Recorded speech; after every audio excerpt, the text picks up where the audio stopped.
Sitting in your car again. No, I'm in my office. I'm just cleaning up and getting ready for the meeting and doing my hair and fixing my makeup. And Got to be presentable.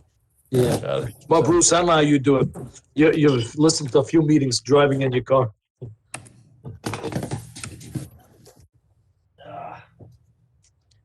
Yeah, I just heard on the radio that the Bergenfield zoning board got in trouble because they scheduled a meeting on the 17th, St. Patrick's Day, and some of the board members made jokes about it. And Boy. the residents thought that was horrible to make jokes about St. Patrick's Day. Everybody picks on the Irish. We are live, just so everyone's aware. Hey, if they can cancel Dumbo, anything could go. Yep.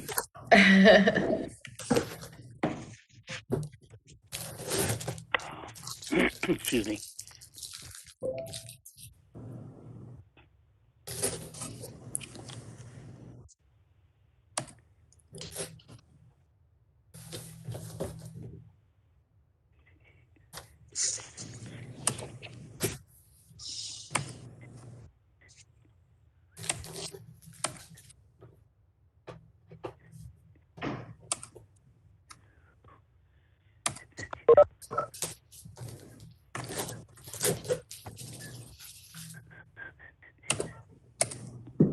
Levy Isaacson is here. Hi, Levy. Hi, Levy. Okay, so. Okay.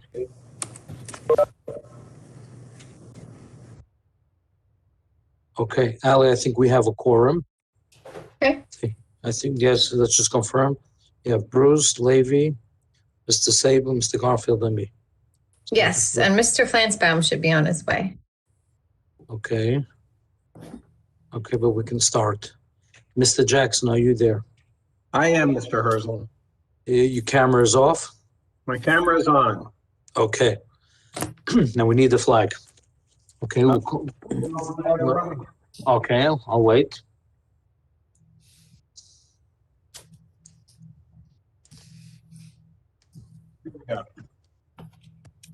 Okay, call the meeting to order. Let's rise and salute the flag.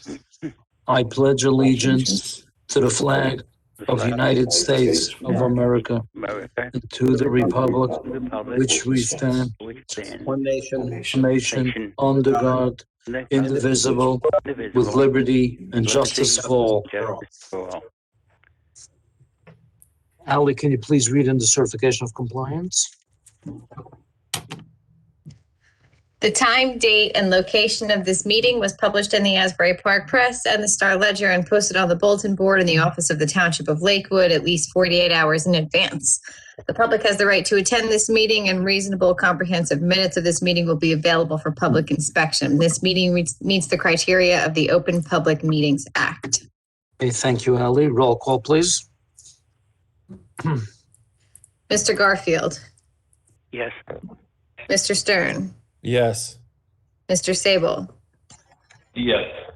Mr. Flansbaum, Mr. Herzl, Yes. Mr. Rennert, Mr. Isaacson, Here. Mr. Meyer, Mr. Raitzik, Mr. Fuentes, Mr. Ackerman. I'm here, Ally. Mr. Meyer, I'm so sorry I didn't see that you were here. Thank you. Okay, swearing in of professionals. Mr. Gross, you swear affirm testimony you give before the floor with the truth, the whole truth, and nothing but the truth. Yes. Okay, thank you. Memorization resolutions. Yes. It's just a note. I am on my way currently en route to a wedding, so I will not be able to attend in full attendance tonight, but I will be on as long as I can. Okay, thank you. Do we have anybody have any conflict with anything on the agenda tonight? Any board Chairman, members? table. I need to leave by 7:45 as well. Okay, hopefully we'll have a quorum. So let's start. Normalizations or resolutions? Ali, you're muted. SP 2399, it's a site plan for an office building. Okay. Move. Moved. Do we have a second? Second. Second. All in favor? Aye. Aye. Aye. Okay, number Next two. one is SP 2401AA, it's a site plan exemption. Okay, do we have a motion? Moved. Moved. Maybe Isaacson.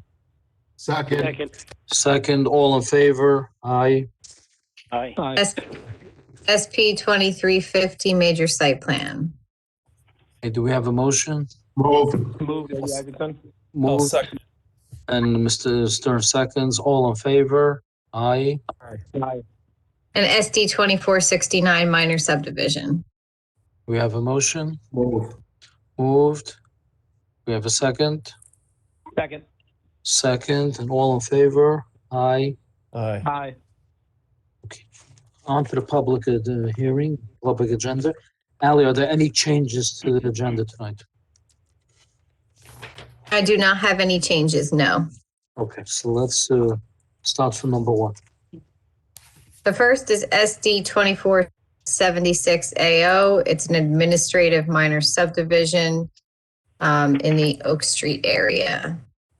Ali, that's the Oak Street core? Yes, Okay.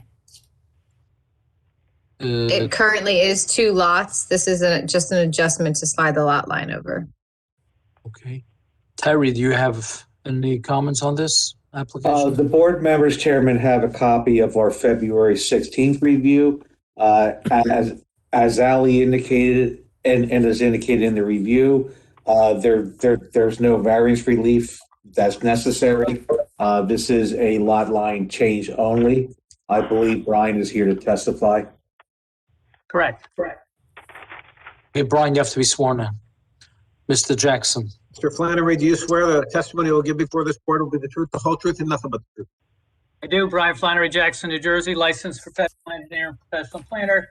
As indicated, there's currently 2 lots existing there, which are 70 feet wide and 50 feet wide. And this is just to move the center lot line over, so it's 2 60-foot wide duplex, 1 duplex, 60-foot wide each, 2 premium lots. Very simple, and it complies with all the requirements. you're not creating any new variances. No No. new variances. Well, there are no variants. No variances before, no variants now. We're just dividing the lot down the center. There used to be a street next to it, which created a larger setback, so it was adjusted to account for that. That right of way has been vacated, so it no longer has a front setback on the side. Okay, thank you. Any questions from any board members? Brian, I'm just curious why it was vacated. It was part of the CAFRA process. The DEP doesn't like more roadways connected than need to be. So a pedestrian access was provided in between, and that's the way the CAFRA approval went. Okay, thanks. Okay. Do we have any other questions from any board members? Seeing none. We have to open up to the public. It's a public hearing. Are there any comments Yes. Are there any comments from the public on this? I have not received any. I do see that there's a couple unknown callers on the meeting. Okay. Is anybody, any call-ins want to comment on this application? Is everybody muted, Ali? No, I can unmute them all. If anyone is on the call to comment on this application, please say so. No, I'm sorry, none of them are saying anything. Okay, so I'm closing it to the public. Okay, and I would ask for a motion on this application. This application. Who's that, Mr. Meyer? Yes. Okay, Mr. Meyer moved. Do we have a second? Second. Second by Mr. Garfield. Roll call, please. Mr. Garfield, Yes. Mr. Stern, Yes. Mr. Sable, Yes. Mr. Herzl, Yes. Mr. Isaacson, Mr. Isaacson. So did he go? He left. Mr. Meyer. I think Levy is muted, but yes. I don't see him. He was called in on the 9087 on Is that 38. you, Levy? Yes.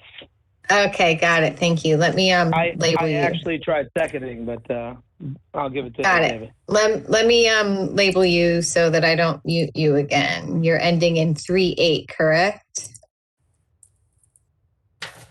Correct. Okay, great. Thank you. Okay. Okay, thank you. And let's go on to number 2. Number 2 and number 3 are two separate applications, right? Number 2 and number 3 are separate applications. They're near each other. They are both for an extension for applications that were previously approved by this board. Okay. Terry, do you have Chairman, anything? what happened with item number 1? What do you mean? I'm online on the township website following the agenda. Item number 1 is SP 2412 for Lakewood Trader. That's not There may be number an 4. older.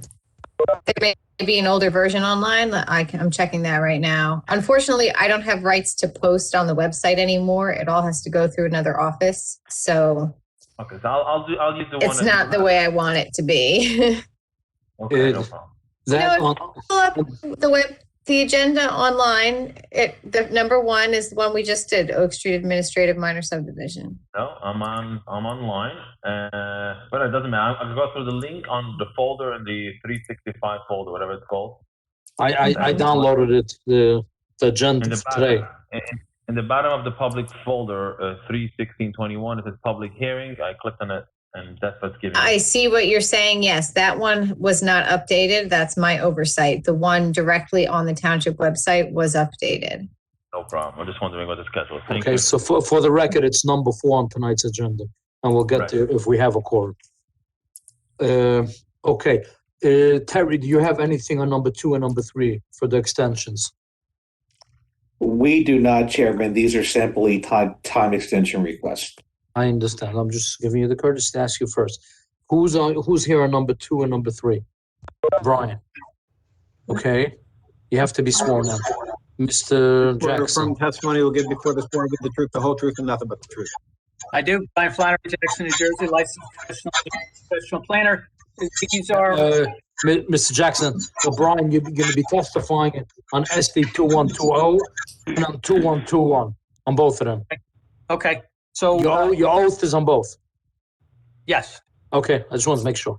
Okay. Yes, we're asking for 3 one-year extensions on these applications. They're on Oak Street. SD 2120 is 3 lots that was changed into 3. They're 75 feet wide, 192 feet deep. With the 3 one-year extensions, the map needs to be filed before the state of emergency expires. SD 2121 is 2 lots that went into 3, basically the same size, minimum 75 foot wide by 192 foot on Oak Street. And again, the 3 one-year extensions would give us the time to file the map, assuming that the applicant does that prior to the state of emergency being lifted, which he anticipates doing. Everything's in order to do that at this point. This is your first extension, right? Yes. Okay. Do we have any questions from any board members? Okay, seeing none. Ali, do we have anybody in the public who would like to comment on these 2 applications? I have not received any comment on these, no. Okay, so I'm closing it to the public, and I would ask for a motion on both of them, ST 2120 and ST 2121, both an extension. Chairman, this is Justin. I'll make a motion to grant the extensions as requested. On both of them, on both applications. It's JD. Okay, Mr. Meyer seconds. Roll call, please. So Ali, now you know that Justin's here. Yes, thank you. Mr. Garfield, Is he muted? I see him. No, he's not muted. Mr. Yes. Garfield? Yes. Thank you. Yes. Mr. Stern? Yes. Mr. Sable? Yes. Mr. Flansbaum? Yes. Mr. Herzl? Yes. Mr. Isaacson? Yes. Mr. Meyer? Yes.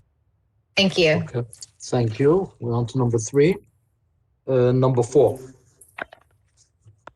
SP 2412 is a site plan for an addition to an existing school located on South Park Street. Applications made by Lakewood Hader School. I will pull up those plans if you give me just a moment. And Ali, if you can also pull up Perry's report when you get a chance. I'll wait a minute. Yes. Thank you very much.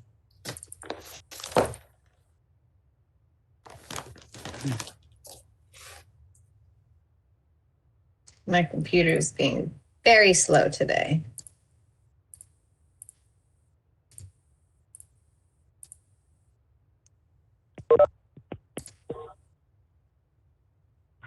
Mr. Stern, it's Chaim Sable. Bruce, Yes, sir. did you get any paperwork in the mail? I have got 0. I got a big box about 2 hours ago for friends at New Lines. Oh, I wasn't home last Me as well. I didn't get one. I didn't get it. It was sent out too late, looks like. I wasn't home the last 2 hours. Okay, so Terry, anybody who's not speaking, please mute yourself. And Terry, please go through the report. Thank you, Chairman. I'm reading from our March 8th review, which Ali has up on the screen. Beginning on page 3, going on to page 4, under section 1, submission waivers. You have them listed, A6 PLS plans, proof of submission to Ocean County Planning, the B waivers for topo contours, man-made features within 200 feet, plans and profiles, and EIS. We support the waivers for hearing purposes for reasons stipulated. Okay, do we have a motion to go along with the engineer's recommendation? This is Justin, so moved. Just moved. Do we have a second? Second.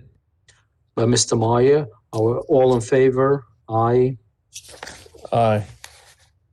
Okay, the motion, the waivers are granted. On to zoning. Terry, please. All right, thank you, Chairman. Continuing on page 4, under section 2, zoning. As indicated, comment 2, the application requires a front yard setback variance, a rear yard setback variance. We're asking for testimony in terms of the adequacy of parking. In comment 4, however, it appears that they have necessary parking per UDO standards.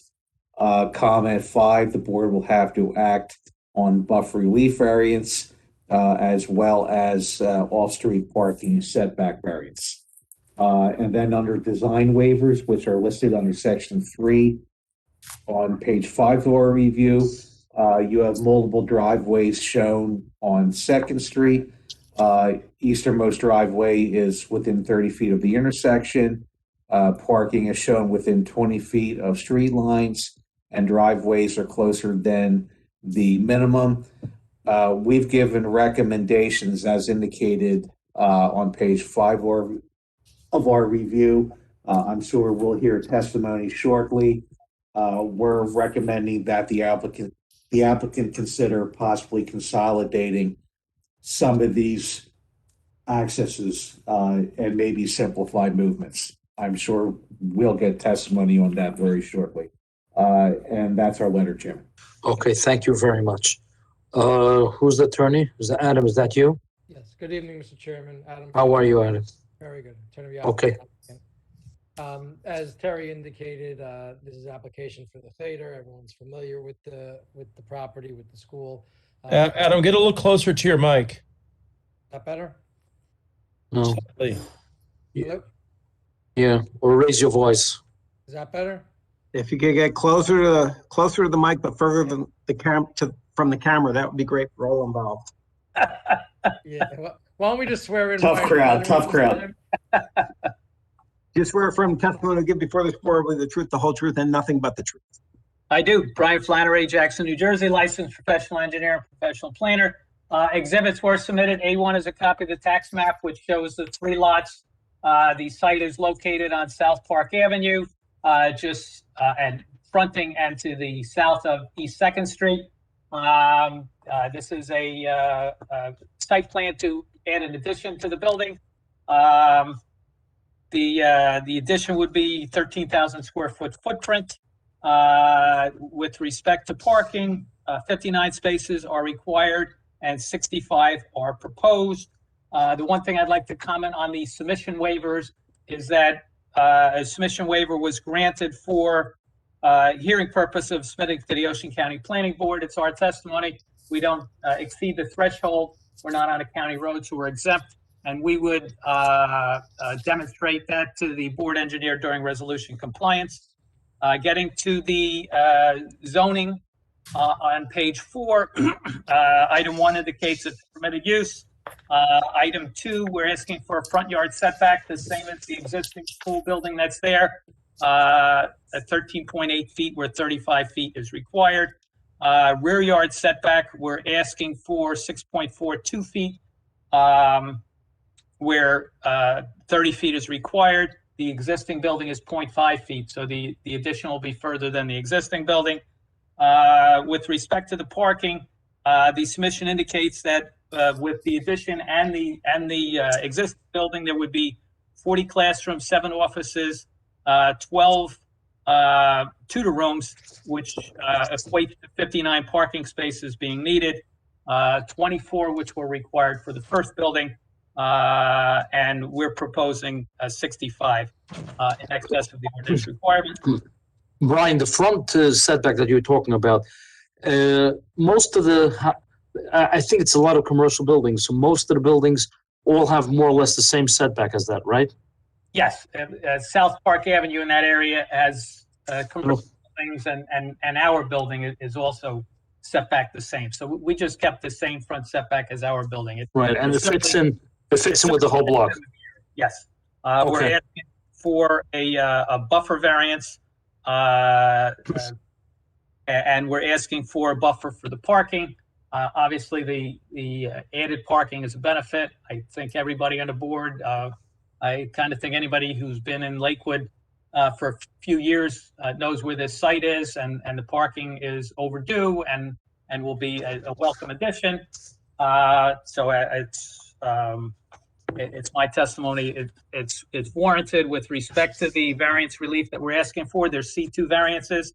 If we look to the 2017 master plan, the vision statement on page 7 says encourage development and redevelopment based on smart growth planning principles. It's my testimony that this does that. It says on the same page, provide sufficient educational, recreational, and community facilities to meet future needs. My testimony that this does that.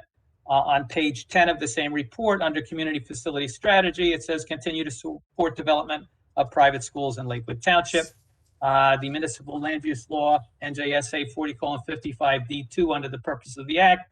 A is to encourage municipal action to guide the appropriate use or development of all lands in the state in a manner which will promote public health, safety, morals, and general welfare. And the school addition, an inherently beneficial use, certainly complies with that. For C2 variance, we need to show it relates to a specific piece of property. We have a piece of property on the corner of this intersection where there's an existing school. The purpose of the municipal land use law, which I just read, would be advanced. The variance can be granted without any substantial detriment to the public good. It's my testimony. It's actually a benefit to the public good by providing the parking. The variance will not impair the intent and purpose of the zone plan and zoning ordinances, and the benefits outweigh the detriments. Brian, I think the corner property before the school bought it off, I think it used to be a hall over there. Yes. I think it's less, you use much less parking than what that hall used. Yes, I was at several events at that hall, and I think the school will be a better alternative. Yes. Right. On page 5, it talks about the design waivers that we need for the 3 driveways and the driveways within 30 feet of the intersection. My testimony is that we're trying to provide the opportunity that nobody gets stuck in there and has trouble with buses. Terry's final comment on is that we review it with traffic safety, and as part of resolution compliance, we would be happy to meet the board engineer and traffic safety. And if we need to make some right in and some right out based on those recommendations, the applicant is willing to do that. Brian, my opinion, you have three entrances.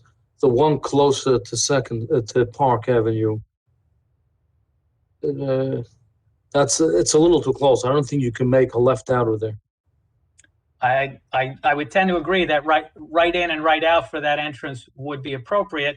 And this many entrances typically would be something we would discourage. But when you get to a location like this, where the traffic a lot of the time, especially at the peaks, is stop and go, the extra entrances don't create the same kind of a conflict that they would on a free moving street. But again, traffic safety is going to be very in tune to that. They know the area. They're the experts on it, and the applicant would agree to a condition to modify that based on the Brian, recommendations. could you show me the flow of traffic? You have three entrances. Where's the exits? Where they're coming in from? The major flow of traffic is the buses, and the buses come in, they pull in front of the school, and they drop the kids off and pull out. The remainder of the parking is mainly going to be for staff, and the staff, especially in Lakewood, they learn the parking very well. It reminds me of my son has one of those automatic vacuum cleaners, and it goes one time and then it figures out where all the rooms are, and it just very efficiently does it. I think you're going to see the same thing with the staff in this parking lot. How many buses could you put on that turn? Stacking, coming in from Second all the way to Park. Well, the plan shows 3 buses in front of the building. In the parking lot, there would be 2 additional buses that could stack coming in from Second. And the school doesn't anticipate ever to have more than 5 buses there at once. At one time, no, they have staggered Times of dismissal and. Yes. Okay, now we're with all the staff members. Which entrance they're coming in? Are they all entrances and exits, or they're one is an entrance, one's an exit? The driveways. The driveways for the staff? No, they're both meant to be entrance and exit. The 2 on Second would be where I would anticipate the staff members would come in, and they'd come in as you're coming from the downtown area. It would be the second and third entrances is where they would come in. They're going to pull. They're going to stay the whole day, and then they're going to go back out again. And depending on the arrival time of the staff, there'll be the areas closest to the building will fill up first, and the staff that comes in a little later on is going to know where the available spaces are. It's pretty much going to repeat itself day after day. Okay. Okay, Brian, continue. The plan review comments, there's some comments with respect to the existing pavement, and certainly we would be okay with the condition that upgrades be made per the township engineer at the time of construction. Brian, I have another question. All the children are getting off by the bus loading zone in front of the building. That will be the front of the building. Yes. And from there, you can access it'll be a continuation. You'll access all the buildings. You're not going to have any kids walking on Park Avenue. Well, there are a certain number of kids that walk to school, and there are some kids that the parents drop off. But with respect to the ones that come on the bus, they'd all be getting off in the new parking lot area. And going straight in. Yes, yeah. Okay. No, you don't need like a path going around the building. They're going straight in from there. That's the main entrance. Yeah. Through the chair? Yeah, Bruce. Yeah, I was trying to chime in, but apparently I was muted. Brian, going back to design. I'm sorry. Yeah, no problem. So first of all, as Chaim points out, I got this package about 2 hours ago. Chaim didn't have an opportunity to do it. It's dated like March 8th. Why did we get it today? We try to review these things beforehand. Could have this not arrived Monday? What happened? Mr. Stern, I didn't get it either. I just went online to look for it. Well, yeah, I mean, it's hard to read these ginormous plans, and it's great to have the ginormous plans in person, and we appreciate I know, it. and on a screen it's very small. Yeah. And add to that, the RVE report wasn't even available online. Ali just added it now, because I emailed her privately that it's not even available online. We couldn't even review the letter. Right. Unfortunately, that was my mistake. And if anyone had commented that they needed it or it wasn't there, I certainly could have fixed that, but that wouldn't fall on the applicant. That's just my oversight in not putting it online.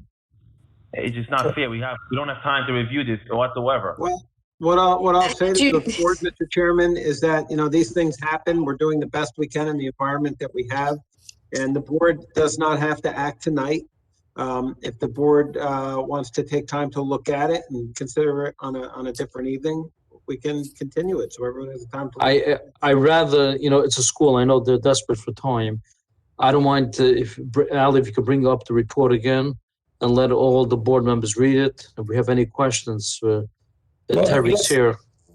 And I guess an add-on to what Chaim's saying is one of the things that's referenced is the traffic report. And I don't have a traffic report. Okay. Was that not in the package? Is that accidentally not put in the package? Is that online? I don't have it. Okay. This is Josh Schmuckler. If I can speak for 1 minute as for the. One second, John. Josh, you have to be sworn in, affirmed. I'm sorry. Not about the project, just about FedEx. Well, that's okay. Put up your right hand. Do you swear from testimony you'll give before this board will be the truth, the whole truth, and nothing but the truth? I do. Josh Schmuckler, Lakewood, New Jersey, New Lines Engineering. We sent out the plans normally on Friday. We had a whole huge stack of FedEx boxes. FedEx decided we all leave about 1 o'clock. They come usually 3, 4 o'clock. We came in the morning, the boxes were still there. So that's why you got a little later than usual. The traffic study was just completed, I believe, last week, Wednesday or Thursday. Scott was out with COVID for a good few weeks. So everything got backed up. He's doing better. He's doing well. But is anybody testifying tonight on the traffic or just Brian? I would be happy to testify on the traffic if the board wants to hear the traffic testimony. Scott's report, which I have a copy of, it indicates, it gives the number of trips, it gives the existing condition. I think Terry's report references some of the levels of service, and I think we all knew without looking at this report that the levels of service at times are D and F, just because of the location of the school. But my testimony is it's going to improve the situation rather than detract from it. His conclusion at the end of it is, based on the analysis set forth in the report, the plans to construct a 2-story addition can be approved and operate compatibly with future traffic flow in the area. Mr. Ali, is that part of the record? I'm sorry, I wasn't listening. I was counting board members and wondering if Justin Flansbaum was still here. I did not hear what you're asking me is part of the record. I'm asking you if the traffic report. Lost power. He's logging back in. Okay. Is the traffic report part of the record? Yes, it's available online to the public. Okay. Jake, I'm sorry, what did you say about Mr. Flansbaum? He just called me that he lost power, that he's trying to log back in. Okay, Mr. Isaacson left, but even without Mr. Isaacson and Mr. Flansbaum, for the moment, we have 5, but we're going to need Mr. Flansbaum if anyone else is leaving. Okay, hold on. 1, 2,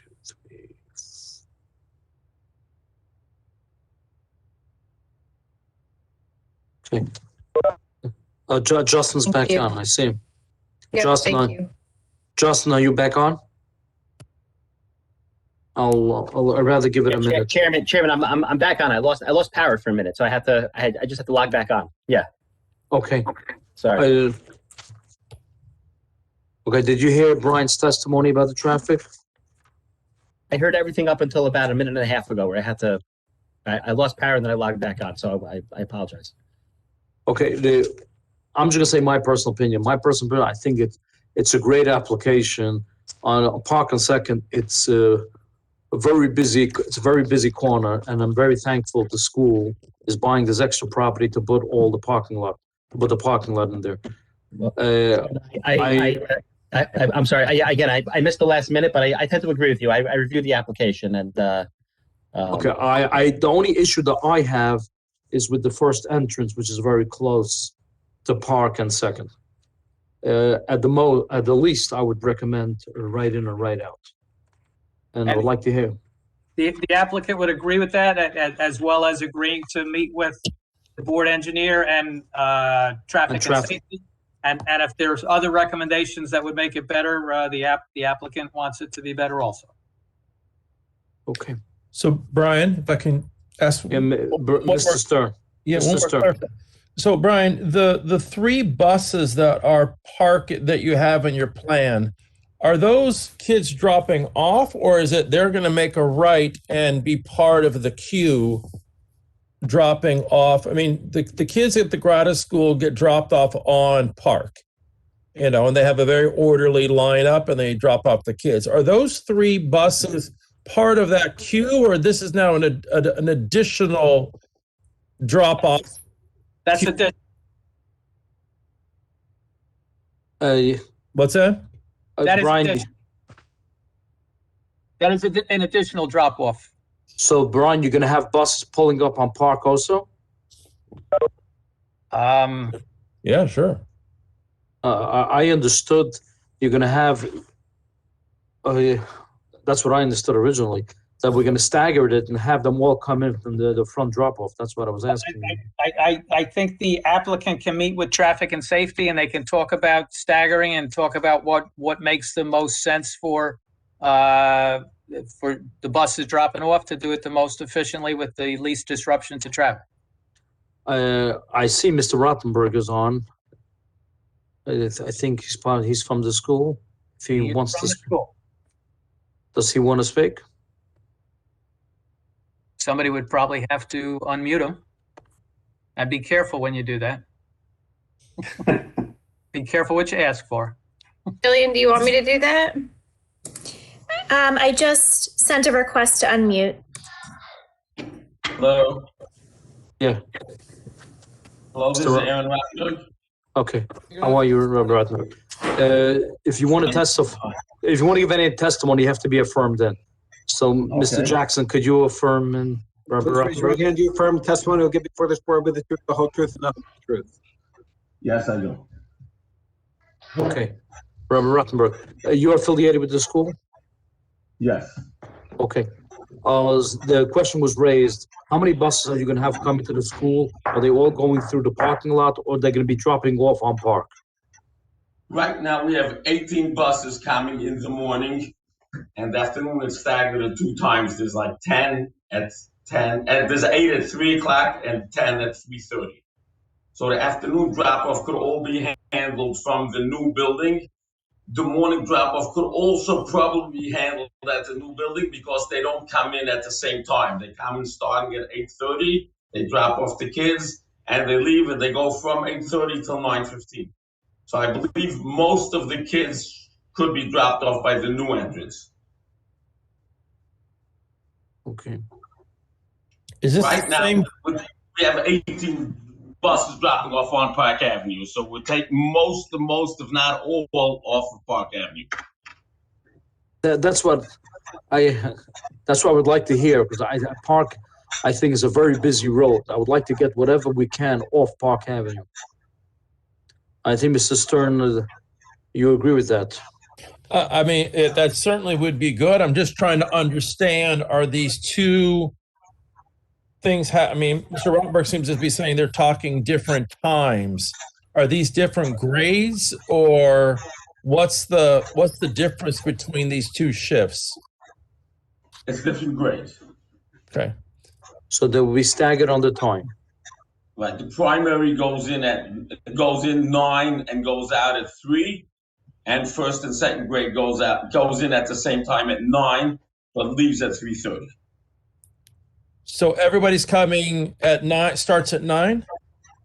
Everyone starts at 9, but the buses start dropping off at 8:30, and they come and they go. They drop off and they go. So there'll be Don't no stay. buses on park? They'll all be in the parking lot, or how's this going to work? We're going to try to get them all through the parking lot. They should pull up, drop the kids off in front of the door, and pull out. Okay, that'd be a massive Confirm improvement. The buses are staggered between 8:30. They don't all come at 8:30. Is that correct? They don't all come at 8:30. They come anywhere between 8:30 and 9:15. Okay, and Rabbi Rottenberg, no buses will be parked, not in the parking lot, not in front of the school. They just come, drop off, and they leave. Is that correct? Yes. In the morning for sure. In the afternoon, sometimes when they pick up, a bus driver comes a little earlier. So he stands, but those such guys will be waiting on the bus lane. So if we can pivot back to Brian. Brian, you said that the level F service, which I think we all know you don't get worse than F, is going to be improved by this new plan. And if what Rabbi Rottenberg is saying is accurate, that if we can get everybody into the parking lot in and out, that certainly would be an improvement. Is that your testimony, or is that your understanding as well, Brian? Or how is this getting better? Will it go below an F, or still will be an F? Well, it's based on Scott's report. It's still going to be an F, but it's going to be a better F. F means it's an F plus. I mean, F plus. Bruce, if you get the buses off Park Avenue, it's definitely a winner. That's a huge thing. That's a huge win. It's a huge win. Right now, the school, I went down there. They don't have any parking. I think they have some trailers on the side of the building. They have zero parking. Right now, people are parking all over the place. If we bring them in with 59 parking spaces, that takes off the street and the buses off the street, I think it's a big win. No, it is. And getting rid of that Simcha Hall, which had zero parking, that's a big win too. Is the auditorium going to be used as a Simcha Hall? That was my final question. No, it will not. Okay. Okay. Any other board members have any questions? Okay, I would open up to the public right now. Ally, is there anybody from the public who would like to be heard on this? Yes, we had one gentleman who left me a voicemail indicating that he did not have internet service. Ms. McClear spoke with him and he asked that his comment be put on the record. This is Chaim Katz of 4 Middletown Circle. He said, my main concern is with the parking. They want to make it the corner of 2nd and Park. The traffic on 2nd Street is getting worse and worse, and there are a lot of buses associated with this application that will make traffic much worse. That is the only public comment that I received via email, but there are a number of unknown callers on here who may want to speak as well. Okay, so I would ask you to... Mr. Chairman, if I could just respond to that one message. Yes, Adam. Obviously, we provided a traffic report, and you've heard the testimony of Brian Flannery that we're taking the buses off of the street, and we're going to be making the whole traffic area with the buses what we'll call a significant improvement, with the understanding it's still going to be a level F, but we're taking the buses off of the street. And Adam, another thing I think you can add to it, we're taking the students off Park Avenue. The main entrance is going to be from a side parking lot. I think it's much safer for the students instead of lining up on the street. It's a busy street. There's mechanics over there. I don't want any kids as much as possible in that area. Okay, is there anybody, Ali, I would ask you to unmute everybody. And is there any call-ins who would like to comment on this application? I'll wait a minute. Who's Ali with last digits 06? Is that Dave? No. I don't know who that is. That caller has been unmuted. I'm 06. Who's 06? Aaron Rottenberg. Oh, you're 06. Okay. So I don't see anybody else, Ali. Is that correct? No, there was a Yakov and an FG. I unmuted both of those and they've muted themselves again. So I assume they don't want to speak. Okay. So Yakov and Mr. FG, if you would like to speak, please unmute yourself. I'll wait a minute. Chairman, it's Chaim Sable. I have a question for the applicant. That's the Finnish Republic here. Okay. Seeing no one coming forward, I will close it to the public. And now, Mr. Sable.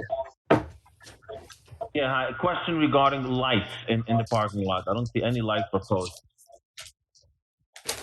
Okay, Brian? A lighting plan was submitted and we will provide lighting in accordance with the ordinance. Okay, I don't see which page of the There's a architecture. lighting There's a lighting plan. plan. There's a,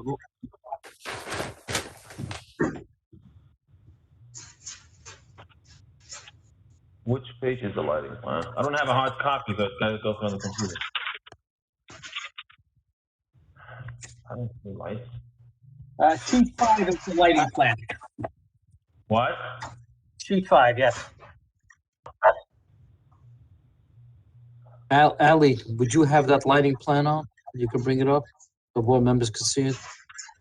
I can look, just a minute. Yeah, I just, thank my you. computer's being really slow, so. No problem, take your time.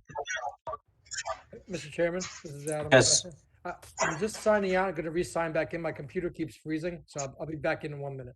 What's going on? It's all the corona? Mine's doing it too. I'm wondering if WebEx is pulling like extra power or something. I don't know. Video is coming up, so I'm going to try signing back in.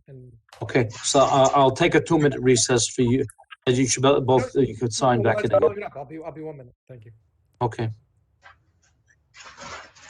There is a lighting plan there. If you think Dave Magno lets us get to the hearing without one, it never would happen. His boss wouldn't be very happy either. Dave does not let us out. Yeah, it's actually referenced in the review, Chairman. The lighting plan is shown on sheet 5. I believe Ali has it up. You They're okay with showing lighting for the proposed new lot only, which is the northern part of the property at the intersection. Nothing is shown at the existing lot on the southern end.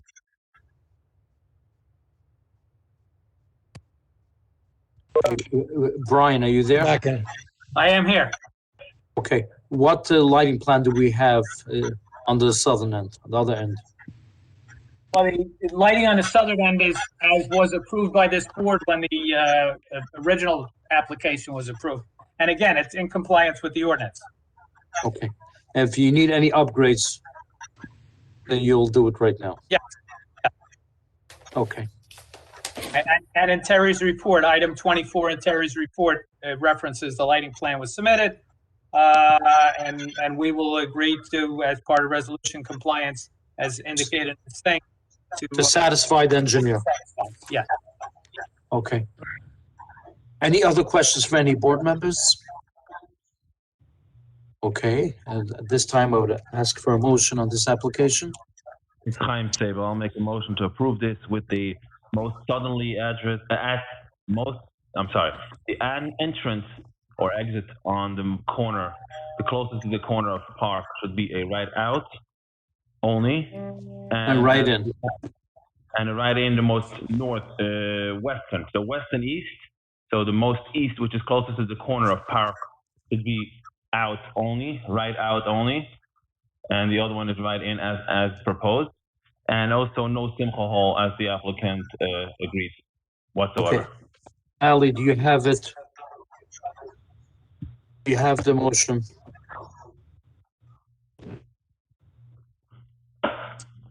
I have most easterly entrance to be right out only and most westerly entrance to be right in only and no Simcha Hall. Excuse me, Chairman.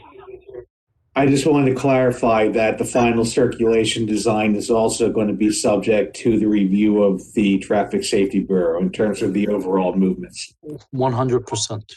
That entrance should be right out. That's my motion. Mr. Jackson, do you have the motion?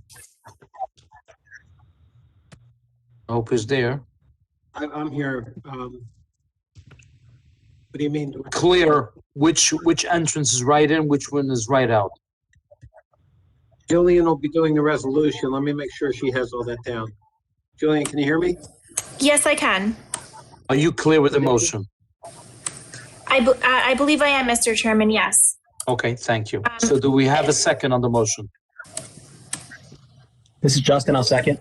Okay, just Mr. Flansman seconds. Roll call, please. Mr. Garfield. Mr. Garfield. Is he muted?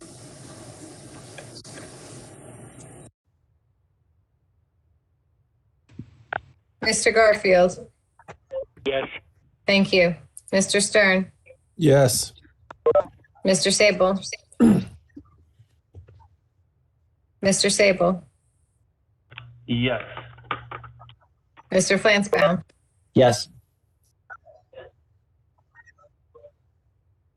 Mr. Flansbaum. Jillian, can you go through and unmute everybody? Thank you. Yes, I said yes. I don't know if you can hear me. Yes. I couldn't. Thank you. Mr. Herzl Yes.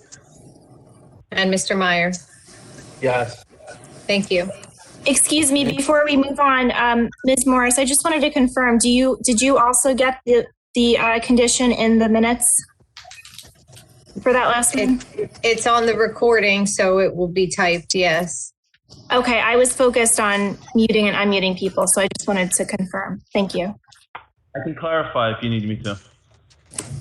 Okay, if you wouldn't mind, I will write it down at my end as well. Okay. So the entrance closest to the intersection of Park and Second would be right out only, and the no sinkhole. And the entrance,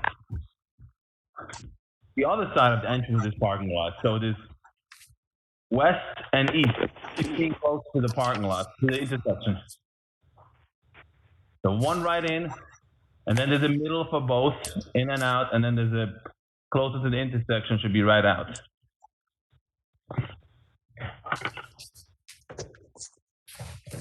I wonder if that was clear. Okay, Jillian, is that clear? Yes, I believe I understand, and I wrote it down. Thank you. Okay. And also part of the resolution that it's subject to traffic and safety to agree with it. And if there's any other changes that traffic and safety would like, then they'll have to accommodate us. I don't think I need that. Okay. That was not my motion. Okay, so then it's not, okay? But it has to go to traffic and safety regardless, Mr. Sable. Okay. So we'll get their input, and if they want different, I guess they'll have to come back to us. Okay, no problem. I'm sorry, I stand corrected. And of course, no Simcha Hall. That was also part of my motion. Okay. Okay, thank you. On to number 5. Thank you, everybody. Yeah. Mr. Chairman? Yes. So number 5 and 6 are related. I know we'll need 2 separate votes. It's a subdivision and site plan, but I know in the past, the board usually wants to hear, we'll give the whole story. I know you guys usually want to reserve the vote on the subdivision until you hear what's coming next. So I just asked maybe Ali, she could just introduce both applications with the understanding that we're going to be doing 2 separate votes.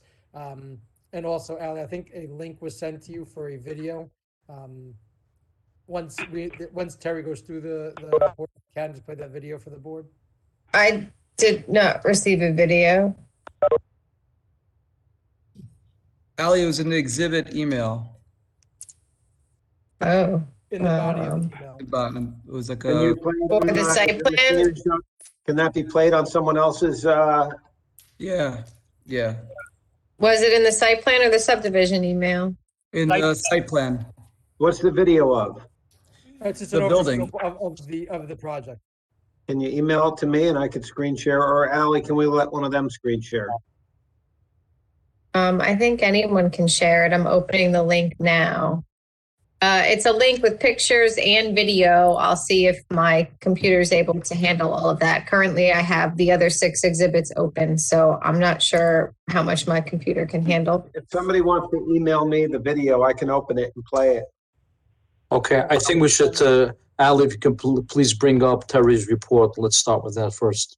All right. Thank you. All right, What I'd like to do, Chairman, if it's okay, I'd like to go through the minor subdivision review first, because the subdivision is necessary to create the lot that the school is going to be upon.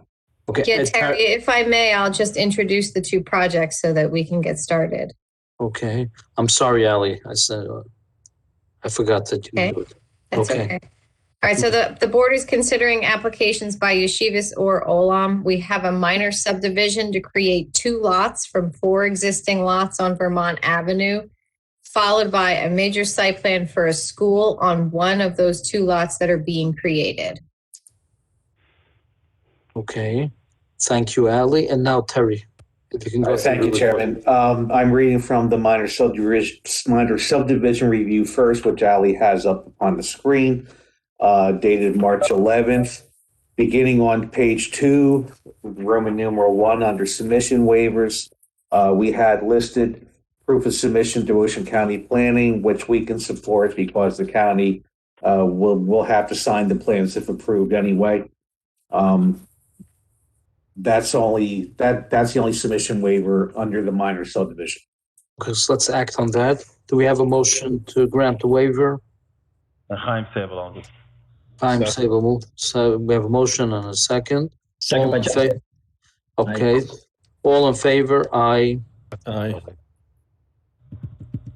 All right, and then Okay. continuing on page 3 under zoning, we note for proposed lot 23.02, there'd be no off-street parking spaces as currently depicted. I'm sure we'll hear testimony on that shortly. That is it under variance relief for the minor subdivision. Under design waivers, Roman numeral 3, design waiver is required for improving the frontages of Fulton, Gates, Lambert, and Caldwell Avenues, as well as street trees along the same frontages. Okay. That's the relief for the minor subdivision. Would you like me to read the relief on the site plan as well, Chairman? Yes, please. All right, thank you. I'm going to read from our March 11th review for the site plan. This is application SP 2410. And I'm going to start on page 3 of the review. You have submission waivers listed, including traffic study, proof of submission to the county, topo, contours, man-made features within 200 feet, and EIS. We can support the waivers as indicated in the letter for hearing purposes. Okay, do we have a motion to go along with engineer's recommendations? Chaim Sable on this. Mr. Sable moves. We have a second. Second. And Mr. Meyer seconds. All in favor? Aye. Okay. All right, continuing on page 4 under zoning, our comment 1, you have faculty housing proposed. We want testimony as to that being permitted within the zoning. Under bulk variances, you have front yard setback to Vermont as well as Fulton as well as Lambert. Parking relief for the faculty housing building. 20-foot buffer to adjacent residential uses for buffer relief under comment 6. Also comment 7 for relief with respect to location of parking within the buffer. I believe that's all the various relief. And then continuing on to page 5 of the review under section 3, design waivers. Design waivers are required from improving Gates and Lambert Avenues. Partial design waiver for street trees along Gates and Lambert. And finally, a design waiver is required for a driveway more than 30-foot wide, which is proposed along Fulton Avenue. And that's all the relief, Chairman. Okay, thank you. Who's the attorney on this application? Thank you, Mr. Chairman. Adam Mr. Pfeffer, attorney on behalf of the applicant. Ali, were you able to have that link queued up, or are you having an issue? I'm sorry, I thought John asked for it to be sent to him. Oh, I'm sorry. Josh, are you on? Are you able to forward that to John? They got something. They did. Excuse me. Josh did send it to me. I got a couple, but there was no video included. It's in the body of the. It should be in the body of the email. It's just a link. You click on. John, I just resent it to you as a link. Let's see if I can open it. The reason I think it's important just for the board to understand that the concept of what the school is doing. It's really a beautiful project. I like everybody. Okay. Mr. Pfeffer, you would like to start with that? Yeah, we'll start with that, and then we'll throw Brian in, and we'll go through the subdivision. No problem. No problem. So I'll wait a minute. All right, hold on 1 minute. I think I have it. I just have to share screen. Unfortunately, I have about 100 windows open, so this might be tricky. John, is it easy if I do it? John, would it be easy if I do it, or you want to do it?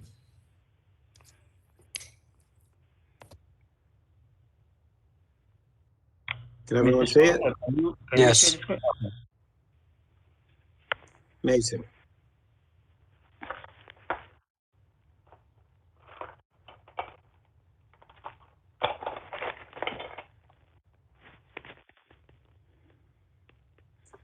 Can everyone hear the music? No. Starting in a second. That's not me playing the piano.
Is that it?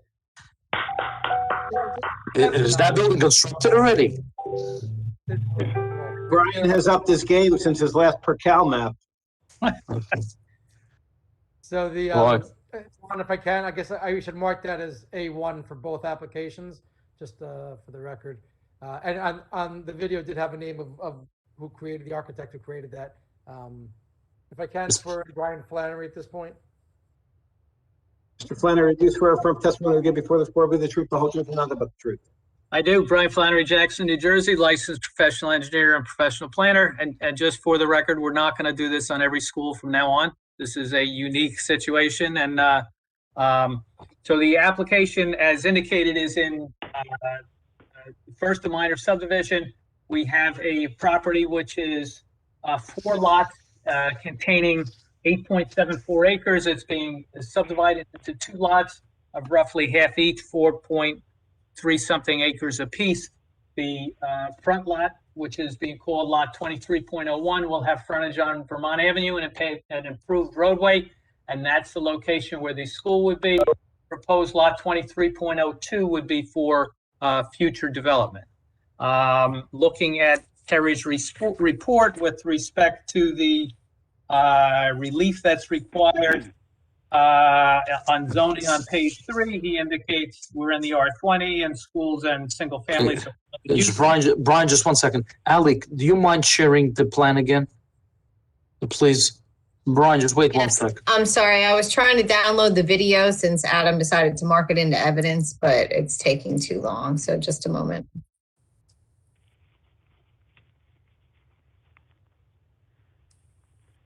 Okay, Brian, I'm sorry. Just not everybody got the plans. I would like to know what we're talking about when you're testifying. So Okay. That's the site plan. The first plan we're talking about is the prior one that Ali had up, which is, it's just shows the subject property with a one subdivision line through the middle to break the 8.74 acre lot into 2 pieces. As Terry indicates in the report, no variance relief is required for lot 23.01. Lot 23.02, which would be the future development, there's an existing house sitting on that, which has a gravel driveway, so it has no paved parking. So we would be requesting the relief for that not having paved parking. The house is staying? The house is staying? The house is staying until a plan for future development. It's a almost 4.4 acre property with one house on it. There's plenty of room for parking, just not paved parking in accordance with the ordinance. So we need relief with respect to that. You got to park in between the trees. There's gravel access and it's parking that's worked for 20 or 30 years. I think it'll work for another few years until someone comes back to develop this property. We're asking for a design waiver also with respect to improving the frontages of Fulton, Gates, Lambert, and Caldwell Avenue. When we do the site plan, we're going to improve the frontages that we're using. If the board looks at Lambert Avenue as a little stub, which doesn't provide access to anybody, should probably actually be vacated. We have very limited access on Gates Avenue, and that abuts mainly township property that's slated as a preservation area. It's a sending zone, so that anybody, private owners who have property in there, can get development credits to develop somewhere else. And Caldwell Avenue is the same thing. We're not impacting that. So we would request those waivers. Are there any other houses on these two streets? No, there aren't. No. There's none. It's all vacant property. Yes. Is there any properties that could be developed? I mean, without subdividing? There are properties that could be developed, and I certainly anticipate within a period of time, proposed lot 23.02, a 4-acre site will be developed, and at that time, whatever is the appropriate improvements would be provided at that time. And now moving to the site plan portion of it, the school, you saw the video, and I think it speaks for itself. So what we're talking about is a proposed school building, which would be along Vermont. We're improving Fulton Avenue so that the buses can come in on Fulton Avenue, which is currently wooded, and they would have the access to pull in, drop the kids off, and pull back out without impacting any of the local traffic patterns in the area. Additionally, we have a proposed dorm building in the northeasterly portion of the site, and that portion of the site does have access onto Gates Avenue, but we're proposing to leave that wooded, and that whole area to the north of us is wooded, a lot of it being township-owned property. We have no need for the access, so we're proposing to leave it wooded, and the final building is the proposed faculty housing building, which would also be fronting on Vermont Avenue. Going through Terry's report,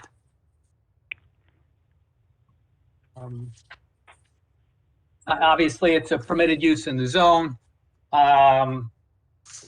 We're asking for a minimum front yard setback of 30 feet along Vermont, which is to the proposed faculty housing building.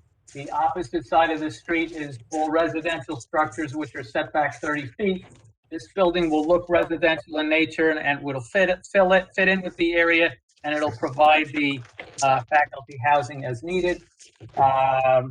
The minimum front setback with respect to Fulton Avenue, we're asking for 32 feet where 50 feet is required.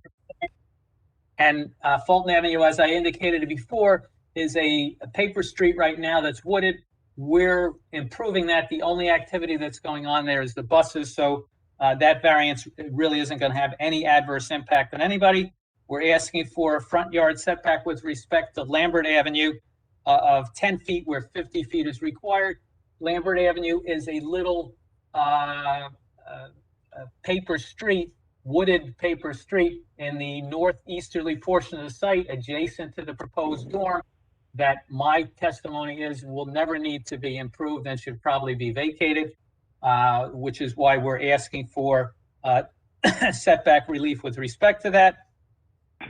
Item 5 in the report indicates that a variance is required for the parking for the faculty housing. Now, we show 4 parking spaces in front of the faculty housing, but on a site plan like this, you look at the parking on the whole site.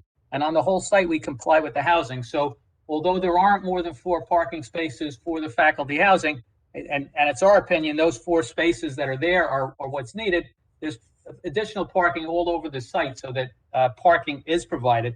So it would be my testimony that we really don't need a variance for that. We are asking for a relief from providing a 20-foot wide buffer. We're not buffering to any existing houses. This is a wooded area of the site, a wooded area of the township. And we're asking for relief for putting parking within the buffers. And again, the parking being near a property line that's wooded and undeveloped area of the town, it's my testimony that that's an appropriate use.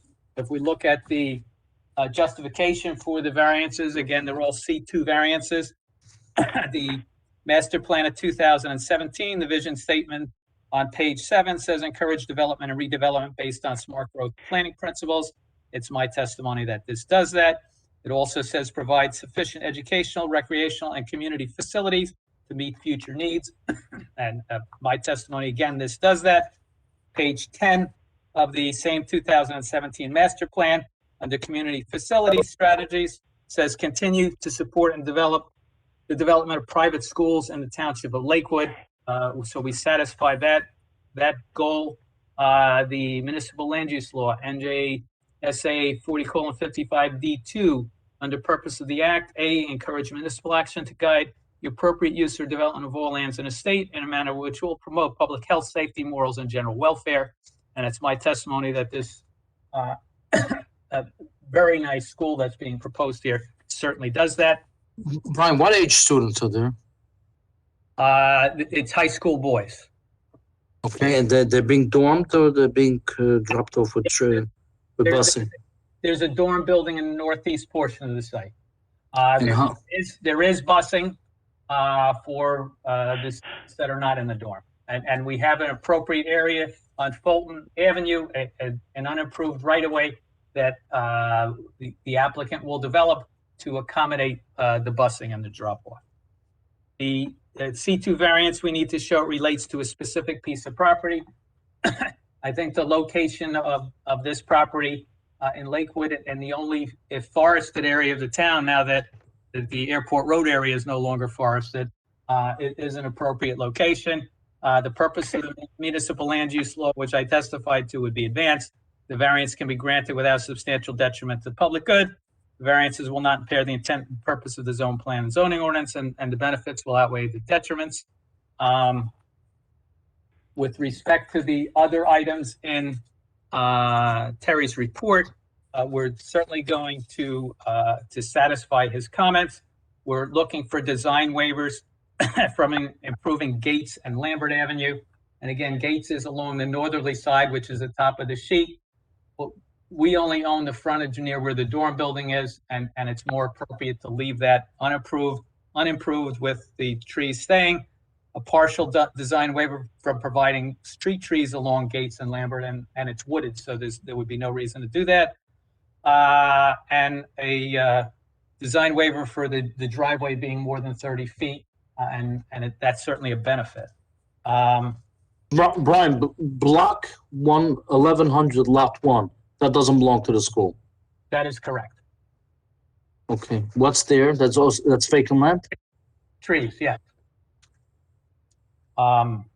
The behind the school, sort of in an area created between the Fulton Avenue improvement, the school, and the dorm, is a very large area for recreation.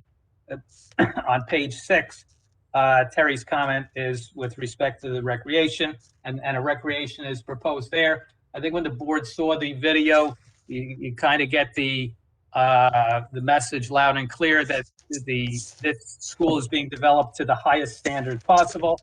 The traffic report provides the students and that kind of information. With respect to the testimony requested on page 7 on building heights, we will comply. The HVA system will all be screened. and What's with garbage? it will be picked up by the DPW and to comply with DPW's recommendation. You don't have a trash pad for, We do in the northern part of the site between the school and the dormitory. There's a trash area located, and to whatever extent DPW feels the truck. How can the truck, we will comply. the trucks could get in, back all the way in there to get it? Yes. Yep. Wow. Okay. And if DPW feels differently, we'll locate it somewhere else. We have the availability. There's plenty of room on this site to accommodate the wishes of DPW. Okay, could you show me the traffic pattern where are all the buses coming in, where all the parents come in? Well, the bus traffic will be on Fulton Street, which is on the southerly side of the site. They'll drive down Fulton Street into the parking lot, drop off the kids, and pull back out again. And there's no other traffic on Fulton Avenue, so that it doesn't disturb any of the local traffic patterns.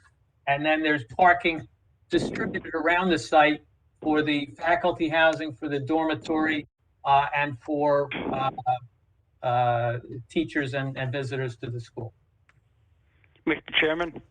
Yeah, Mr. Garfield. Mr. Chairman? Yes, Dave, I have go a ahead. question about give on this. Momentarily, actually, Vermont Avenue will be open to Route 70 as a two-way street and creating a large amount of traffic, I would expect, to relieve Route 9. Has that been taken into account on the flow of traffic? Because your buses are going to go in, and you're going to have a lot of traffic going both ways on Vermont. Well, the buses are going to go in, but the buses are going to turn into Fulton. They're going to get off of Vermont. So yes, that was taken into consideration in the design. And Vermont, I think Vermont going out to Route 70 is actually going to be a benefit from a traffic standpoint in that the vehicular access has different options of how to go places. But well, no, that part I know, and that part I wasn't talking about. I was just wondering the traffic going by Vermont and Fulton is what I'm going. You're going to. I would expect they'd probably put a traffic light on Chestnut in Vermont before 70. But I'm just thinking of it. Vermont backs up. The busing, would they be better to go up Lambert? Maybe. I can't see that going in. I just wondering if has it been taken into effect or thought? Because I haven't heard it mentioned at all. Well, and that's going to be a great thing. Fulton is 200 feet from Chestnut, and I would tend to agree with you that a traffic light at Chestnut and Vermont is probably a good idea. But any of the buses coming to Fulton, I would not anticipate a situation where the traffic would back up more than 200 feet. And the impact of the buses and the few parking spaces on Fulton with a stop-controlled intersection would have very limited impact. And there was a traffic study that was provided by McDonough and Ray with the application, and their conclusion on page 5 of the report is that based on the analysis set forth in the report, the plans to construct a new yeshiva dormitory can be approved and operate compatibly with future traffic conditions. The design of the access will effectively and safely distribute site traffic flow to and from Vermont Avenue. Okay, Mr. Chairman. Yes. Maybe it's possible with the traffic flow is possibly getting no parking from Vermont to Caldwell. Then traffic could move on Fulton if the buses do get backed up. No traffic. I think that has to do with traffic and safety. And they can make a recommendation. They can request it, but it's up to them to restrict parking on the road. And we certainly, as a condition of resolution compliance, meet with the board engineer and traffic and safety department and incorporate any of their comments. Okay, I'd appreciate that. thank you. Any other board members have any questions? Yeah, it's Chaim Sable. Yes, Chaim, go ahead. I know Caldwell is being developed by a different yeshiva being built over there. This site ends up at the corner of Caldwell and Fulton. I think the applicant only wants to improve Fulton up until Lambert. I think it'll be a benefit if we put sidewalks all the way till Caldwell and maybe even the roadway. So we can ease traffic on the corner of Vermont and Chestnut, provide a normal pedestrian walkway for yeshivas in between. It's my opinion, but I'm not the expert. Maybe somebody else wants to chime in. We'll also help with the school bus where it has to make that turn in that very tight bulb. I'm sure you can increase the bulb if needed, but I think the bus is going in from Caldwell, in and out normal on Fulton Street. I think that's going to be a benefit to the township. Well, this board reviewed the school that is going in on the corner of Caldwell and Chestnut and granted a waiver to them from improving Fulton in the back of their school based on the fact that it's a wooded area and we're trying to keep the traffic flow down. And my testimony would be that this is very similar to that. There's sidewalk along Vermont. There's a sidewalk along Chestnut. So there is pedestrian access. My opinion would be that pedestrian access through that wooded portion of Fulton is unnecessary, and a waiver for that portion of Fulton adjoining the property on the other school that was mentioned was granted by the board. So I think the decision at that time, and I think it was the right decision, is that the improvements on Fulton are limited to improvements that are needed to appropriately service the school. Right. So we did not give them we made them improve Caldwell, and this applicant is improving Fulton up until Lampert. So now there's only a small gap that we need to fix. I think that the high school boys, it's between two Hasidic yeshivas, they're going to walk anyways. They're going to walk through the woods. They're going to walk through wherever they need to make it happen. Might as well provide them with a normal pedestrian walkway. We can discuss maybe roadways, maybe that's benefit or not. It's not a lot of space, but we're anyways improving it. I'm sure the applicant would be okay with a pedestrian walkway to accommodate the pedestrian access. And it's as far as the Fulton being developed, when lot 2.02 comes back to the board and we see what's being proposed at that time, that would be the appropriate time to require development of Fulton. Where's 2.102? Which one is that? The minor subdivision that we first talked about chopped this 8-acre tract into 2 4+ acre tracts, the one that fronts Vermont and the other that fronts Caldwell. I don't understand what you just said. I'm sorry. If Ali could put up, Ali has the site plan up. New Lines did this to confuse you a little by not having the north arrows in the same direction. On the plan that's up, Vermont Avenue is at the top of the plan, and that's lot 23.01, and that's where we're providing the site plan for the school. Okay, Ali did good. It's good to have somebody that knows how to do that stuff. You can see now oriented in the same direction. On the left-hand side is lot 23.01, which is where the school would be developed. The right-hand side is 23.02, which is a lot for future development. Currently, there's one house sitting on that. When that property, we all know a 4.3 acre site in Lakewood isn't going to remain with trees on it, and it's best not to, because wooded sites are dangerous. They can catch on fire. It's much better to have a school or something there that's good for the kids and doesn't catch on fire. When that comes in for development, any appropriate improvements to Caldwell and Fulton would be taken care of at that time. But subdividing this lot is part of this application, is the minor Yes, subdivision. yes, it is. And,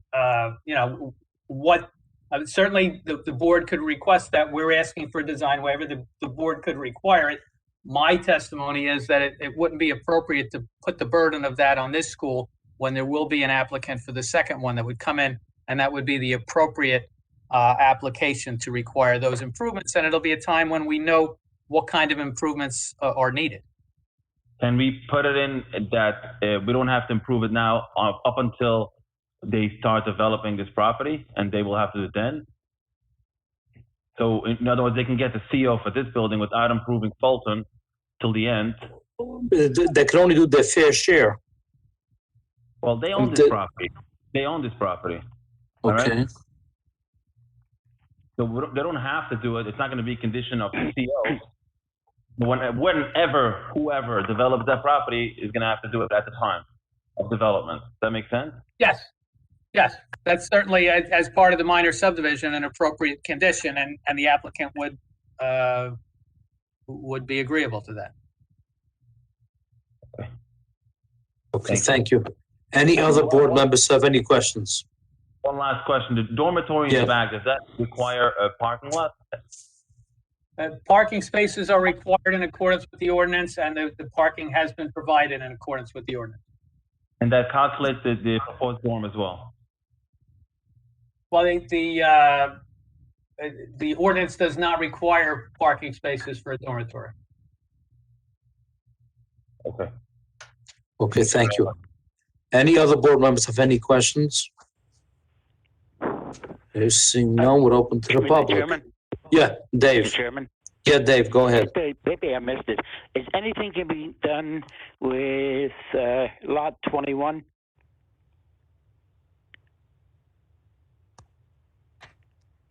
It's Brian? not part of the plan, but it's sitting there all by itself. I'm trying to find lot 21. We have lot 1 that I asked you about. It's let's see. It's at the end of Lambert.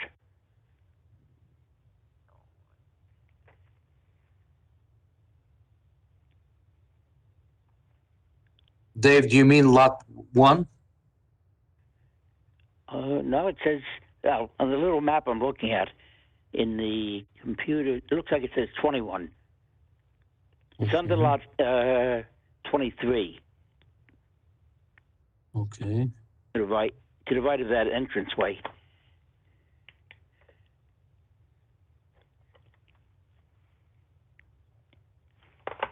Oh.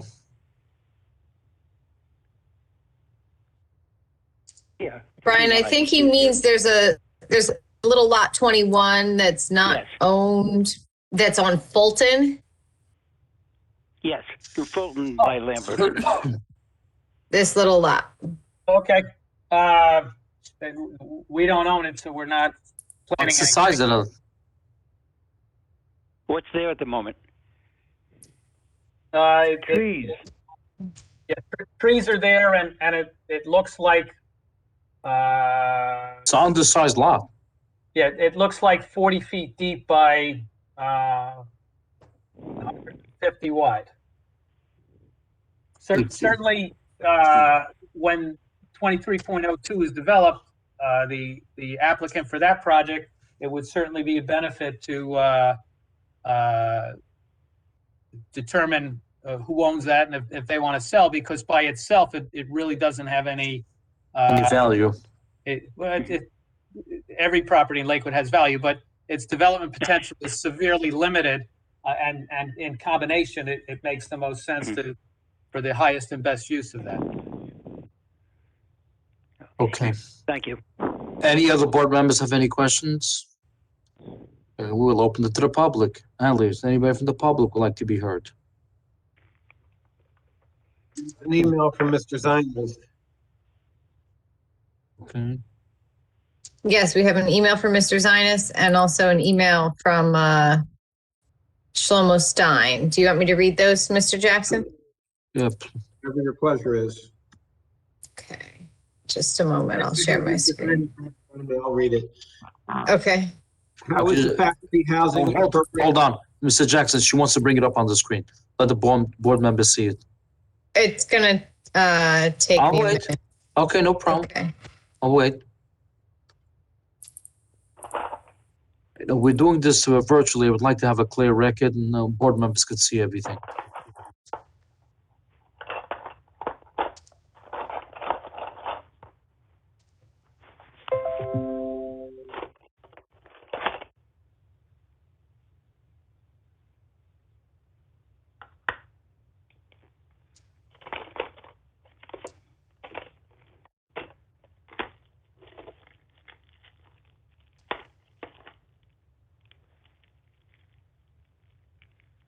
Thank you, Ellie.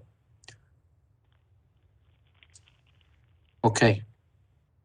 Mr. Jack, yeah, you want to put in? Sure. Okay. I'll read it off of mine, so bear with me.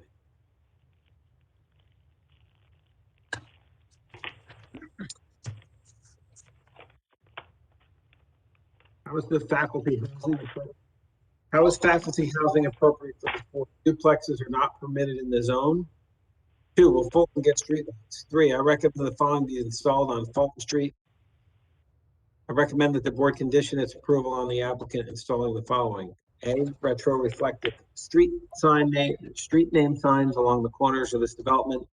And that street name signs be installed on top of the stop signs to ensure they do not get blocked by other traffic control signs. B, crosswalks along the corners. C, stop bars. Stop bars as well as double yellow solid lines painted 50 feet stop bars. D, yellow paint on the curbs 50 feet from the stop signs and 25 feet from the crosswalks across from the stop signs, as well as no parking signs along these areas. To guide drivers not to park too close to the corners. E, bright sticks on each stop sign. Lakewood Public Works has been going around town installing these bright sticks, making up stop signs. This should be the new standard as well for all new development. Okay, Brian. Well, the first comment that duplexes aren't permitted, that this is not a duplex, and I can read the definition of duplex from the UDO, section 18-200. Duplex, a building on a single lot containing side-by-side only dwelling units with front staggered by not 4 and 3 feet. We're not on a single lot. We're not a duplex. It's faculty housing. It's a accessory use to the school. With respect to the other items in the report, I would indicate, as I have in the past, that I think they're very good suggestions. And to the extent that it's the township standard and during resolution compliance, the township and the engineer feel the recommendations are appropriate for the stop bars and the signs and everything else, the applicant would be agreeable. Okay. Thank you. Ali, on to the second comment, second public comment.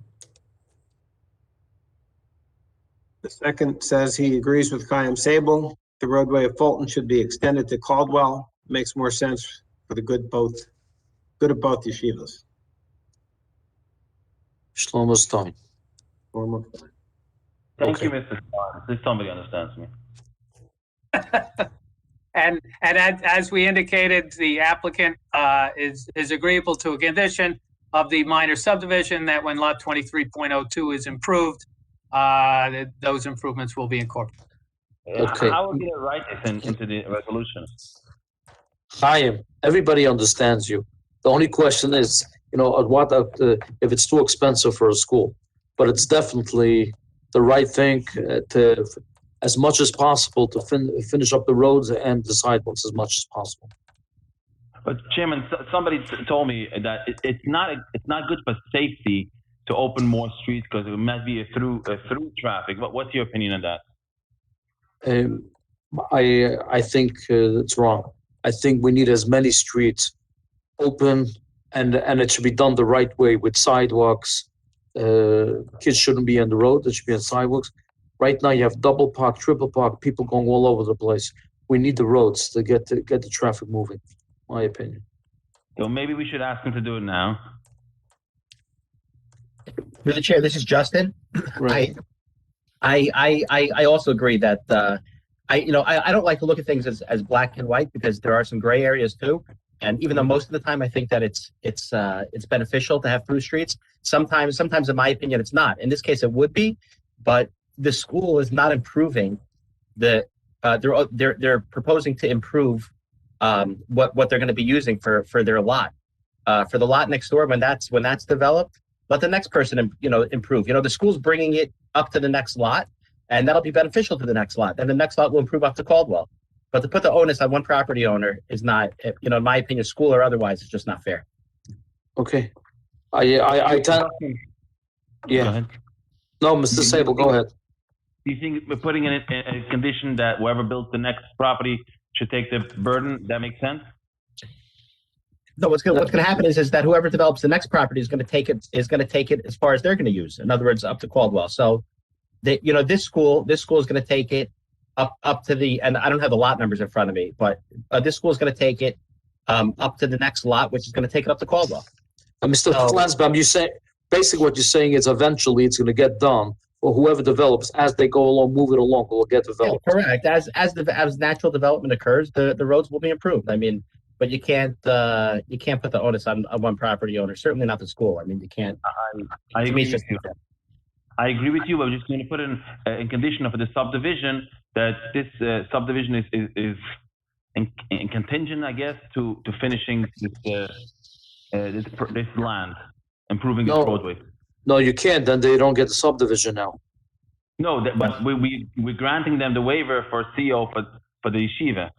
Right. What I'm afraid is the whoever's going to come back and buy this property or develop this is either going to come back from the board or somehow figure out a way not to develop it.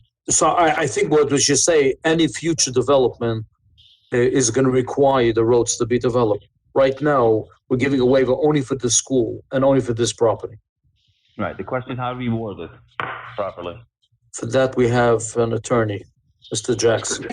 I believe if you require improvements for the subdivision, then it becomes not a minor subdivision. So that's why the subdivision is asking for a waiver for all of the street improvements. And then the site plan itself does not need a waiver because it's improving this part of Fulton that it fronts on. Mr. Jackson, if they contingent this, if they require the minor subdivision to do street improvements in the future, wouldn't that make it a major subdivision?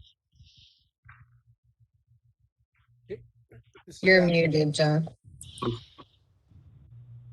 I don't know that is what makes it a major subdivision. I would defer to you. But I know off-site improvements are tricky business. If the off-site improvement is caused by site. John, you're breaking up. You're very choppy. Is that better? I don't try it. Stand close to the mic. Let me move and see if I get closer to my signal. Is this a little better? Yes, now it's better. Okay. So, there's that case that says you can make people improve out to the middle of their street associated with their approval. Normally, you make them do streets as part of a subdivision because the streets are part of the subdivision. But here they're along an already existing street. So, to make them do the improvements in the street itself, that's difficult. As far as curbs and sidewalks, I mean, that you can always make. But the street, it's to me, it's a difficult question. And if the board wants it, then let them, make them do it and let them show why they should not have to.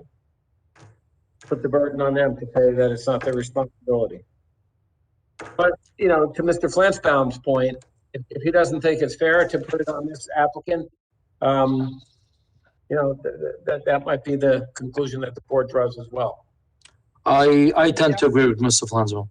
I do agree that we should try to do as many roads as possible, but to put it all on the school, a nonprofit organization to throw them to do the whole, there will be future development in the area, and everybody should chip in their fair share. And I'm in agreement with that. The only question is how do we put it a part of the subdivision so we can keep it there down the road? We don't have to do it now because we're not developing the land. I think we should say that if there's any more development in the area, this waiver is only granted for the school as long as there's no future development. Any more development, any more lots being developed, then the road will have to be put in. Can I, If the applicant agrees that in the event Justin. a future application is requested. Chairman, can I ask you a question? Yeah, Mr. Flansbaum. I mean, if there's going to be future development, they're going to have to improve because They're gonna have to come. They can't They're gonna get have there. They can't get there. It's all woods. So they're Right. going to have to clear the woods and put a street in. They can't get there. It's physically And Justin, any future development, they have to come back to the board. They have to come back to the board, and it's physically impossible for them to access their property. Am I wrong? It's all trees. It's all woods. So how are they going to get there? From Coldwell. They can make the entrance from Coldwell. I'm unfamiliar with Caldwell. Is Caldwell clear now, or is Caldwell wooded? It's being improved as we speak. I mean, during the daytime. Okay. Well, I think that any application that comes before the board, future application, the board should weigh the pros and cons of improving Fulton further. I don't know how we, again, I'm for improving Fulton up to Caldwell. I just don't. I don't want to put it on this applicant. I don't think it's fair. Right now it's of no benefit to anybody. And when the next person comes in, let them improve it. Got it. We're on the same page. Perfect. Okay. I will close it to the public right now, and I would ask for a motion on this application. Mr. Chairman, I should remind you, we're going to do two motions, one on the subdivision, one on the site plan. Yes. Thank you. Okay. Mr. Sable, you wanted to make a motion? Yeah, I'll make a motion on the minor subdivision. I'm sorry, Mr. Sable, I'm sorry, do we need to open to anyone who's on the meeting, who's not a board member? Yes, if anybody's on there. But I'll look again. I'm gonna unmute. Or later. We have an FG, a C, a number 59. Okay. Clean up and make matches. Okay, no I'm matzahs gonna now. mute FG again because he's talking again, but we have a CP Weiss. I mean, are any of these people here to speak on this application, please? CP Weiss, I imagine, is the engineer or the architect. I saw his name on the movie. Okay. I was watching it. Mhm. Is there anybody who would like to speak? Please unmute yourself. I'll give you a minute.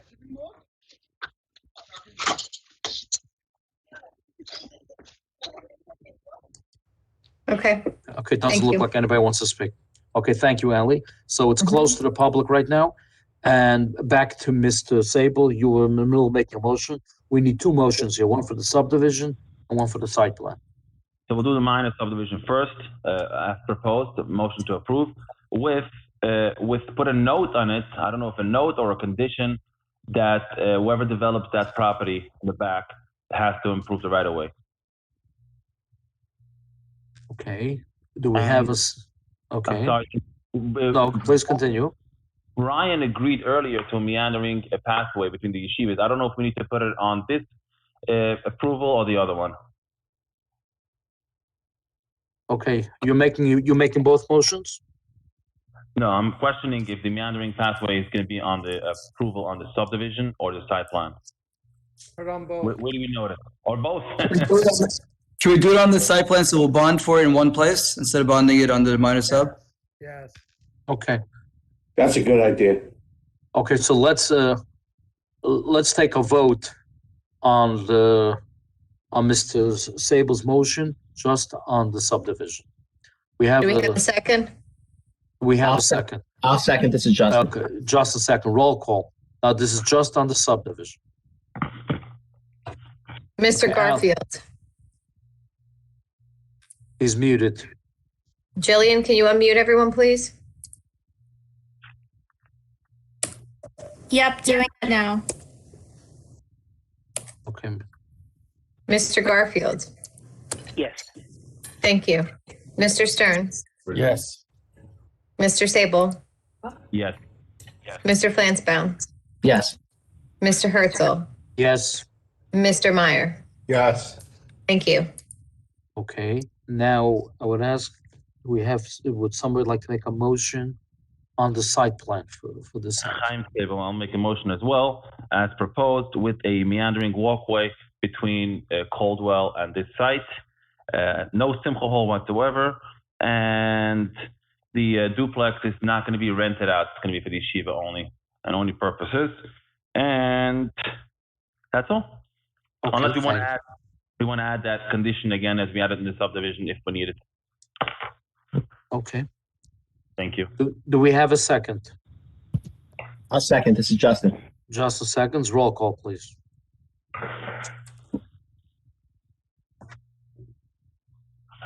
Mr. Garfield,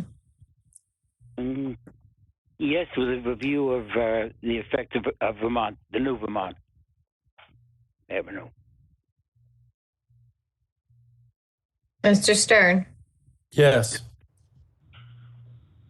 Mr. Sable, Yeah, I just want to confirm there's going to be sidewalk on Vermont. I'm sure. I didn't double check, but I'm sure there is. Yes. I see. All right, Mr. thank you. Schmuckler is shaking his head, yes. That's good. Okay. Thank you. Okay. Mr. Flansbaum, Yes. I'm unclear. Mr. Garfield added something. I that wasn't part of the motion. I'm just unclear what he added. I couldn't really hear anything, but I vote yes on the motion that I made on my second. Okay. Let's Mr. finish. Herzl, Yes. Mr. Meyer. Yes. Thank you. Look, I think that Mr. Garfield said that they should review, if they're opening up Vermont, the traffic and safety should review it and see if there any changes should be made. They should take that in consideration. Okay, yeah, that's a good idea. Yeah, I'm sorry, I just didn't hear that, Mr. Garfield. Okay. Thank you. But they are doing Thank the you, work Mr. over there, Chairman. so we should take that in consideration. I think the county Thank should you, pay Mr. for a traffic light. Okay. Good luck getting it to do it. Okay, now we have a correspondence. I Number have 5. timetable. Okay. Do we still have Mr. Sable's leaving? So do we still have quorum? Yes, we still have 5. Okay, so let's do the Have- correspondence. Mr. Garfield, Mr. Stern, Mr. Flansbaum, Mr. Herzl, and Mr. Meyer. Okay, so let's continue with the correspondence. This is SD 2010 by Joseph Lipschitz. It's a request to modify sidewalk along Route 9. The board considered this request recently. There was a lot of contention around it. The applicant is now proposing, as I understand it, a raised sidewalk in an effort to address the concerns of all parties. Okay, Terry, do you have any comments? Yeah, we actually had dialogue with the applicant's professionals on this probably at least a month or 2 ago, it seems. The issue with the sidewalk at grade, it was going to create drainage issues. We discussed a recommendation in lieu of doing at grade and complicating drainage to go with some form of a pedestrian bridge, which is commonly done to avoid these kind of situations. I believe the applicant is in favor of that, and that's currently what's proposed in front of the board. This will have to get DOT approval, but I personally think this is probably the best compromise. How did they build a bridge along the whole thing? Doesn't get anchored into the ground? It's a pedestrian bridge. It's a walkway. If you see a lot of times, if you go to parks and you see minor streams, Right. that is just a wooden span. Yes, Right. it's not anything crazy, but Well, we have it in Lakewood by the lake, around the lake. Yeah. But that's a way of spanning the feature without creating fill or altering drainage, or any of the adverse impacts that would occur here, if you did not grade crossing. So it's like a temporary solution, and eventually when DOT widens the road, that's when you do the permanent sidewalks, road widening, whatever. Yeah, that at that point in time, they'll have to deal with drainage as necessary for the overall project. Okay. Is there any attorney on Yeah, this good evening. application? Good evening, Mr. Chairman. Adam Pfefferton on behalf of the applicant. Again, the board recalls not that long ago, we were before you with this request for some waivers. It didn't go so well. I believe this has been with input of both the homeowners, the applicant, township. Again, there are a lot of outside factors here, but we believe this is a much better proposal.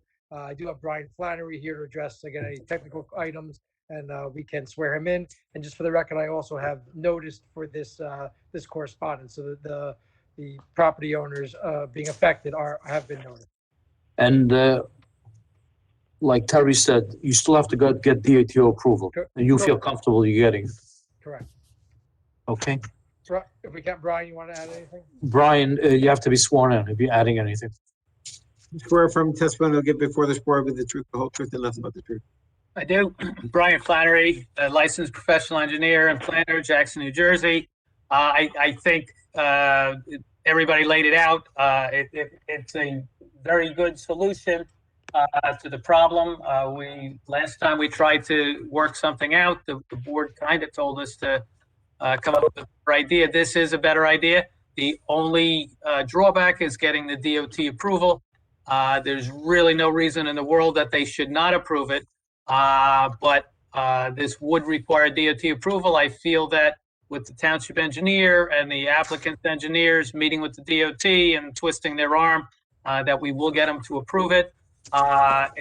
If the DOT doesn't approve it, we'd like the board's. You're coming back. You're coming back here again, then. We're coming back. Right? No?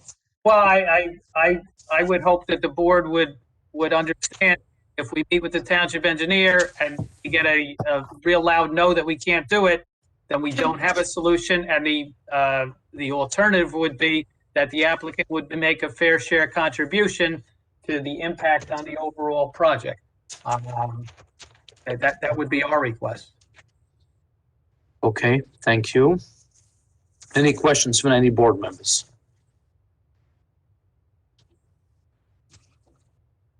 Okay, seeing none. Do we have? Yes, Mr. Stern. So the local residents who were, I think, last time fairly opposed to the whole process, are they on board now? Well, we had met with them before, and their concern were they didn't want any trees knocked down. They did, same as everybody, including me, they did want a sidewalk. And this was actually the Terry's idea, this bridge. And it's, as you can see on the plan, there's concrete piers that space it so that all water goes underneath. It addresses the DOT's problem. It addresses the neighbor's problem. They've been noticed, so if they disagree, I haven't spoken to them since we submitted this plan, but just based on having met with them previously, it addresses their concerns, and I can't imagine why anybody, including the DOT, would have a problem. Okay, so they were noticed, and Ally, do we have any correspondence from them? Or No, I did receive proof of notice from the applicant. I have not received any public comments. Okay. My question, how nice does that look? Have such a bridge on Route 9 on the front of your house? Well, it's on the back of their house, Yeah. and it's going to look better than knocking trees down and creating drainage problems. Right, okay. Any other questions from any board members? Okay, and we opened to the public and we closed it. There was nobody there. Ali said there's nobody in the public, so it's closed to the public. Correct, right. Okay, and I would ask for a motion on this application. So moved. Okay, Mr. Garfield moves. Do we have a second? Second by Justin. Okay, so second, Mr. Flansbaum. Roll call, please. Mr. Garfield, Yes. Mr. Stern, Yes. Mr. Flansbaum, Yes. Mr. Herzl, Yes. and Mr. Meyer. Yes. Okay. Thank no. you. Brian, motion approved. Good luck with the DOT. I wish you luck. Thank you. Okay. Approval of minutes. Moved. We have a second. I'll second. All in favor? Aye. Aye. Approval of bills? Moved. Moved. Second. Second. All in favor? Aye. Aye. Hey, thanks a lot. Good night, everybody. Ali, when is the next meeting? Our next meeting is not until April 6th, so we have a 3-week gap. Okay, that's after Passover, right? Yes. Okay. I was going to say, I assume so, but Yeah, I just want to confirm it to make sure that we have everybody. it is after Easter as well. It's a Tuesday after Easter hug. Okay. So By the way, Everybody- Mr. Flannery used the analogy of everyone will learn like the automatic vacuum burns. I think it's my pool robot that gets tangled around the ladder and ties itself in knots and then squirts water all over the place. I think that sounds more like Lakewood drivers. I thought that I didn't know they had any drivers. All right. Thank you, everyone. Yeah, thank you. Good night, everybody. Good night, Thank everybody. you. Good night.